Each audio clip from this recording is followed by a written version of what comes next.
साथियों, पिछले चैप्टर्स में हमने वैवाहिक मिलान संबंधी कतिपय सूत्रों की आपसे बात की थी और उम्मीद करते हैं आपको वो उपयोगी लगी होंगी और आप उनका लाभ भी अवश्य लेंगे। यूँ तो और भी बहुत सारे सूत्र हैं, लेकिन जो मुख्य ज़रूरी सूत्र थे उन पर हमने आपसे बात की थी और जो बाकी बच गए हैं समय समय पर भविष्य में उन पर भी आपसे बातचीत करते रहेंगे।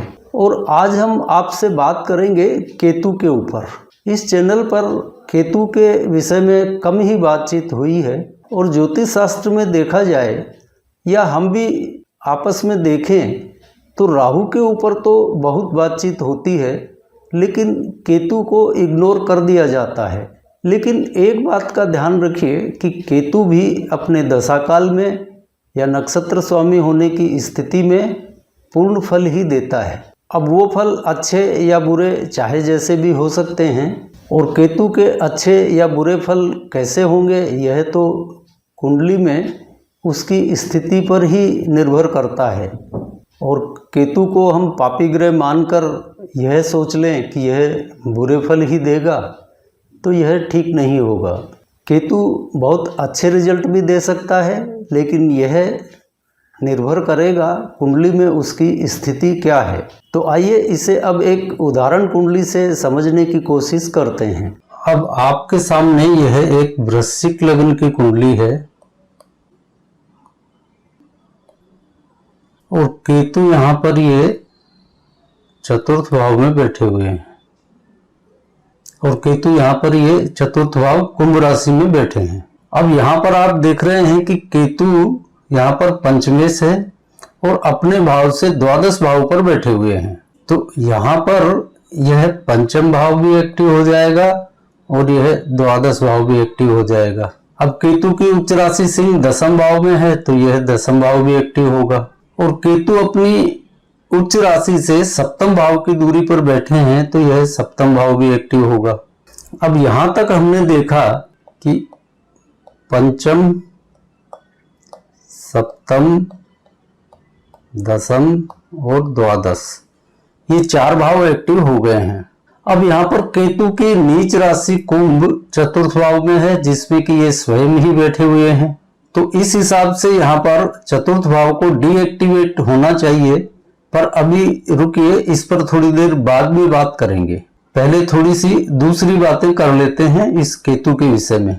अब यहाँ पर आप देख रहे हैं कि दसम भाव एक्टिव हुआ है तो एकादश भाव तो डीएक्टिवेट होगा ही, और सप्तम भाव एक्टिव हुआ है तो यह अष्टम भाव भी डीएक्टिवेट होगा, और पंचम भाव एक्टिव है तो यह छठा भाव डीएक्टिवेट होगा। यानी कुल मिलाकर यहाँ पर एकादश, अष्टम और ये षष्ठ ये तीन भाव डीएक्टिवेट हो जाएंगे। अब यहाँ पर हम देख रहे हैं कि पंचम, सप्तम, दसम और द्वादश ये भाव एक्टिव हैं। तो पंचम की वजह से जातक बुद्धिमान और आत्मवान तो होगा ही। दसम और द्वादश दोनों एक्टिव हैं, इसका मतलब कि जातक को विदेश जाने का अवसर भी अवश्य मिलेगा ही मिलेगा। यह दसम और द्वादश एक्टिव हैं, इधर ये पंचम एक्टिव है। क्योंकि यहाँ पर यदि आप देखें तो जब सप्तम भाव एक्टिव हुआ है तो इस लग्न भाव में कुछ ना कुछ कमजोरी जरूर आएगी। यानी इसको यह केतु जन्म स्थान पर नहीं रहने देगा। और वैसे भी हम यह जिस जातक की बात कर रहे हैं उसका यह केतु ही नक्षत्र स्वामी है, इसलिए ये संपूर्ण रूप से ऐसे ही फल देगा। दशा की बात हो तो ठीक है, महादशा हो उसमें जन्म स्थान छुड़वा दे, या अंतरदशा हो तो थोड़े पीरियड के लिए करवा दे, लेकिन नक्षत्र स्वामी है इसलिए यह तो इसने तय कर दिया है कि यह जन्म स्थान पर इसको नहीं रहने देगा। अब यहाँ पर हम देख रहे हैं कि यह एकादश भाव डीएक्टिवेट है, मतलब जातक में ज्यादा कोई इच्छाएं और लोभ लालच जैसी स्थिति नहीं रहेगी। अष्टम भाव भी डीएक्टिवेट है, इसका मतलब कि जातक श्रद्धावान होगा, ज्यादा नास्तिकता, तर्क, जिज्ञासा ऐसा कुछ इसमें होगा नहीं।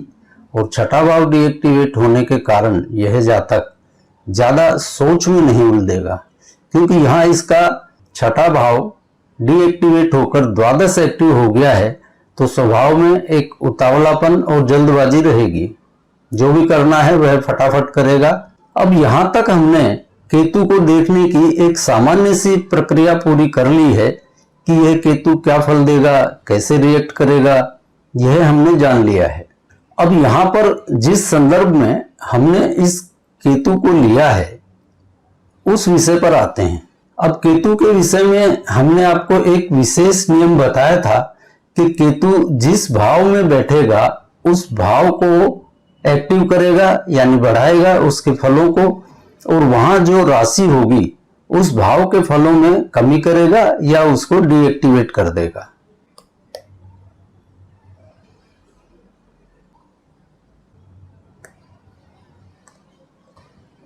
अब यह नियम यहां पर लगाते हैं तो चतुर्थ भाव को यहां पर एक्टिव होना चाहिए और एकादश भाव को यहां डीएक्टिवेट होना चाहिए। सिंपल सी बात है, चतुर्थ भाव में बैठा है तो चतुर्थ को बढ़ाएगा और यहाँ पर कुंभ राशि है तो यह एकादश भाव को डीएक्टिवेट करेगा, यह नियम कहता है। अब एक बात आप देख रहे हैं कि यहाँ पर केतु अपनी नीच राशि कुंभ में बैठा है, इसलिए इस नियम को कैसे फॉलो करेगा, यानी यह समीकरण यहाँ बैठता दिखाई नहीं देता ऊपरी तौर पर। अब यहाँ पर आप देखिए यह सप्तम भाव एक्टिव है अपनी उच्च राशि सिंह से दूरी के कारण। अब देखिए चतुर्थ भाव को केतु बढ़ाएगा तो चतुर्थ भाव होता है प्रेम संबंधों का और अपनी नीच राशि में बैठा हुआ है। साथ ही चतुर्थ के साथ यह सप्तम भाव भी एक्टिव है। तो चतुर्थ और सप्तम ये क्या इशारा करते हैं, इसका मतलब जातक प्रेम संबंधों में तो पड़ेगा लेकिन हो सकता है उसकी वह बात विवाह तक नहीं पहुंचे या प्रेम संबंधों में असफल हो जाए, और यह होगा सिर्फ नीच राशि में बैठे होने के कारण।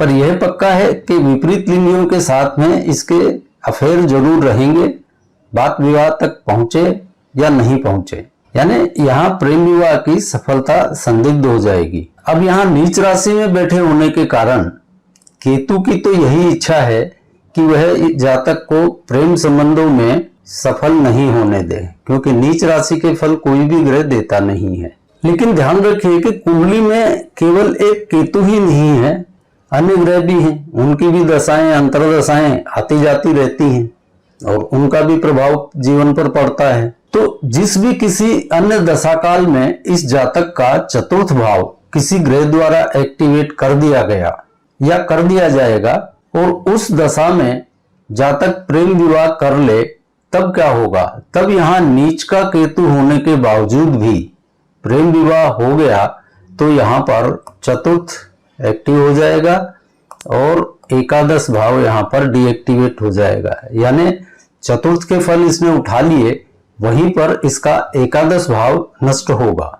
अब इस एकादश भाव के नष्ट होने से क्या मतलब है, एकादश के जो भी संबंधी होते हैं जैसे ताऊ, चाचा, बुआ, बड़ी बहन, स्वयं की कन्या, इन सब को मृत्यु तुल्य कष्ट का सामना करना पड़ेगा इसके प्रेम विवाह करते ही, यह निश्चित है। केतु के फल देने की कुछ इसी तरह की प्रकृति होती है और अन्य ग्रह भी भले ही वह नीच के बैठे हों, भाव एक्टिव डीएक्टिवेट हो रहा हो नहीं हो रहा हो, लेकिन अन्य ग्रहों की वजह से जब भी उस भाव के फल उठाए जाते हैं उसी समय वह राशि नष्ट होती है।